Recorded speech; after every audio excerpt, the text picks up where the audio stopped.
Ešte stále som inak nevyriešila problém s muškami. Máme ich po celom dome a absolútne nevieme, že kde, prečo, odkiaľ. Takže povedzte svojim kamarátom, aby odišli, žije tu vrah.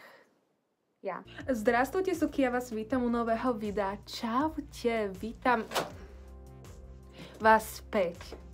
Dnešné video bude skôr také kecacie a predpokladám, že bude veľmi krátke, i keď síce veľmi ma dobre už asi poznáte a viete, že ja veľmi rada rozprávam o témy, takže možno z tohto videa namiesto 5-minútového bude 10-minútové, ale tak grab a drink, grab a snack, I'm your snack. Rozhodla som sa, že toto video budem venovať mojim vlasom, ktoré... Asi som si fakt nemohla vybrať lepší čas na točenie vlastne tohto videa o mojich vlasoch, keďže sú poprvé mastné, oplula som sa. Po druhé, mám neskutočne dlhé odrasty. Za mesiac mi narastlo toľkoto, hej. Inak nemám také tmavé odrastelo, tak ono, chápete. Ten kontrast medzi mojimi dosýva vlasmi. To je jedno. Každopádne, toto video bude o mojich vlasoch a o tom, ako som získala tento odtieň a čo som robila a ako to, že ešte mám nejaké vlasy. Tí, ktorí ma sledujete už dlhšie, niektorí ma dokonca sledujete od doby jasku, kedy som mala dlhé, veľmi dlhé červené, kriklavo červené vlasy. To som mala tých 14, 15, 16 rokov. Následne som už prešla na iné, odtedy som mala 3-krát čierne a 3-krát boli tie čierne peroxidované do veľmi bledých odtieňov, takže som veľmi prekvapená, že moje vlasy prežili tento celý proces. Každopádne musím na začiatok povedať to, že nie každý má rovnakú kvalitu vlasov. To znamená, že niekto má viac jemné a niekto ich má silnejšie. Moje vlasy sú ako šváby, lebo mne fakt prežili toľko veľmi veľa chémie. Som sama prekvapená, každý, kto mi robil s vlasmi, bol prekvapený. Vrátane Natálky, Tali Art, veľmi ťa ľúbim. Moja osobná kadernička, keďže veľmi málo ľuďom dôverujem, čo sa týka mojich vlasov, ani sama sebe nedôverujem, takže väčšinou požiadam niekoho iného, aby mi ich vlastne peroxidoval alebo teda farbil. Je to dlhý proces, kým sa dostanete k takémuto odtieňu, dokonca tieto vlasy nie sú úplne, na kamere vyzerajú úplne inak, ako sú v reálnom živote. V reálnom živote sú o dosť bledšie a také bledosivé.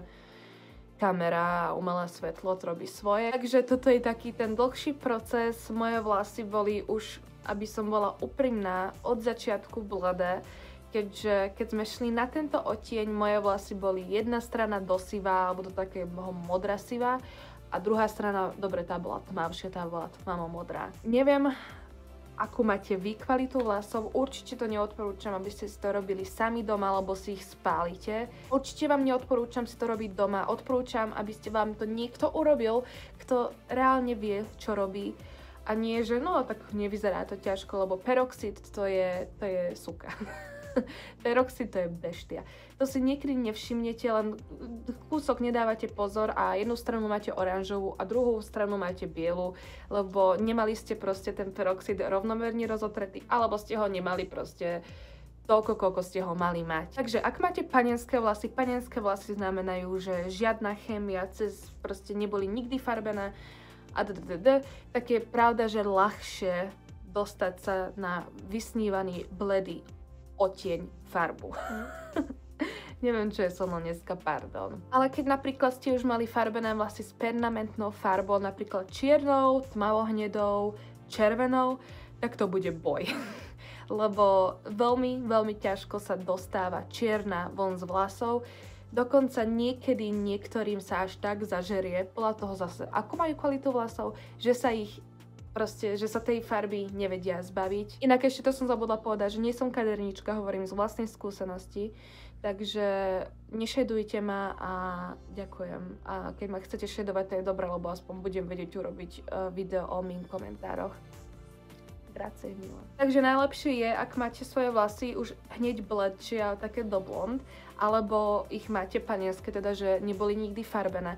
Pravda, že aj vlasy, ktoré boli farbené, sa dajú vyperoxidovať a dať do toho vysnívaného odtieňa, ale niekedy to trvá dlhšie. Čo musím však uznať je, že je dôležité, aký peroxid si vyberiete. Určite by som ja osobne nepoužívala peroxid, ktorý je krabičkový, ktorý môžete kúpiť, ja neviem, nejaké drogery, keďže tie nie sú až také dobré. Keď nad tým tak rozmýšľam, si myslím, že aspoň teda mne viac zničili vlasy ako kupovaný kadernícky veľký balený peroxid. Ja som už dlhé roky, a nie je to reklama, používam peroxid, teda oxidovadlo a prášok melírovací od značky Kalos, lebo sú poprvé veľmi, veľmi lacní a po druhé, ja neviem kvôli čomu, ale neničia až tak tie vlasy, ten peroxid, vlastne peroxid je to už, keď to zmiešaš.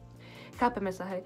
A neničí to až tak z nejakého dôvodu, neviem, ako to je možné. A hlavne si myslím, že má lepší účinok si ten peroxid sám namiešať, ako keď by sa kupoval. Lebo väčšinou tie kupované krabičkové majú už v sebe ten blondiavý odtieň a to vlastne nechceme, lebo nechceme mať blond vlasy, chceme mať sivé vlasy alebo biele vlasy. Takže určite by som odporúčila kúpiť to a taktiež ešte niečo, čo sa volá, že Agora a je to také modré a je to taká modrá pasta, to sa pridá vlastne do toho peroxidu a tým pádom a je to také modré, také tmavomodré. A vďaka tomu tie vlasy budú mať nie teplé odtiene, teda do nejakej ríšavej a teda hrdzavej tak, alebo do nejakej žltej. Tie odtiene budú skôr chladné, takže budú také skôr do studena a do siva a do biela a tak ďalej podľa toho, že ako bledé sú tie vlasy. Moje vlasy stačí dvakrát vyperoxidovať, aby vlastne som docielila čo najbledší odtieň, ako sa len dá, lebo keď chcete mať biele, teda sivé, to je ešte jednoduchšie ako získať biele vlasy, lebo biele vlasy to je fakt zložité. Ale keď chcete dosiahnuť sivé vlasy, o čom je aj toto video, tak musíte mať čo najbledší odtieň do až skoro biela, aby ste teda tie sivé vlasy mali. Následne ja nezvykávam teda používať žiadnu nejakú farbu.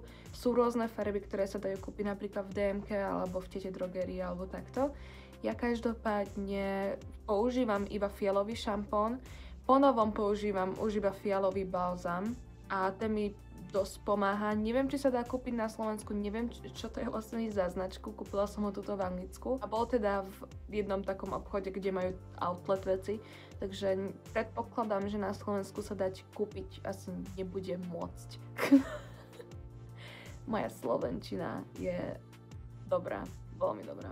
Peroxid si treba teda strážiť, ako som spomenula predtým.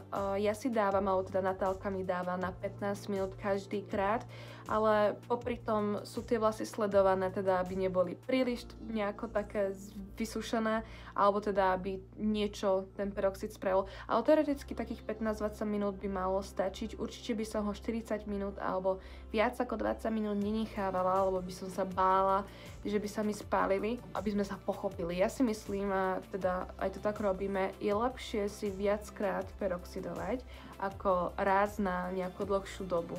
Takže ja mám dvakrát za sebou po 15 minútach a moje vlasy sú bledé, dokonalé. A ja už iba čo teda robím je, že si ich umiem fialovým šampónom, alebo ako teraz som spomenula, fialovým balžamom, teda to si nechám. A fialový šampón by som odporúčala nechať nejakú minútku aspoň na vlasoch. Niekedy, keď máte niekde až príliš žlté tóny, čo teda ja robievam je, že si dávam na suché vlasy a zabalím alobalom, fóliou a nechám si ho nejaké 2 hodinky. Jasné, že potom moje vlasy majú troška už viac do fialova, ale tá fialová sa potom postupne vymije a budete mať sivé vlasy. Takže toto je celé video o mojich vlasoch. Neviem, je to veľmi jednoduché. Kúpite peroxid, dáte ten peroxid na vlasy, do toho peroxidu ešte zamiešate vlastne tú Igoru, to si dáte na hlavu, dosiahnete najbledší odtieň a potom si umývate vlasy a ste. Hej. Takže dúfam, že ste nejako pochopili, čo som hovorila a že som vám odpovedala teraz každým každému, kto sa ma pýtal, lebo každý deň som dostávala, aj doteraz teda dostávam otázky o mojich vlasoch, takže tu máte video a dúfam, že sa máte veľmi dobre. Ja vám prajem krásny deník a ďakujem za sliadnutie. Pa, pa!